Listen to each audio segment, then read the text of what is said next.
1 কোটি টাকা কামাই করলে এই পরিবেশে ঘুমাইবো? এখানে মুরগি কাটি, ওই জায়গাটা রান্না করি, এখানে ঘুমাই। এগুলো দেখো, বাস্তবে আসো, বাস্তব বিশ্বাস করো তোমরা।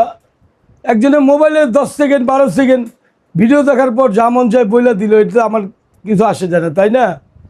আমি একটা আম পাবলিক ছোটোখাটো দোকানদার, 800 টাকা 1000 টাকা রুজি করি, আমার ফ্যামিলি নিয়ে চলি।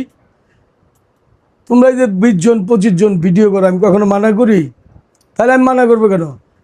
আমার উসিলায় যদি আল্লাহ তোমার 1 গ্লাস পানি খাওয়ায়, এটা আমার লাভ। তুমি যদি আমার 1 কাপ রং চা খাওয়াও, এটা আমার আগে বাড়লো। আমার পকেটের 5টা টাকা বাইচে গেল বাবা। আমি আল্লাহ যেভাবে রাখছে, আমি আমার জ্ঞানে চলি। আমি একজন পাবলিক।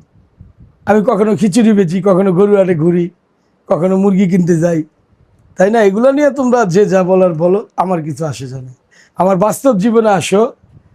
3 দিন সকাল 8টা থেকে শুরু কইরা আমি রাত্রে 8টা 9টা 10টা পর্যন্ত কী করি, এগুলো দেখো, তাহলে তোমরা বুঝবা যে আল্লাহ আমার কিভাবে চালায়, আমি কিভাবে চলি।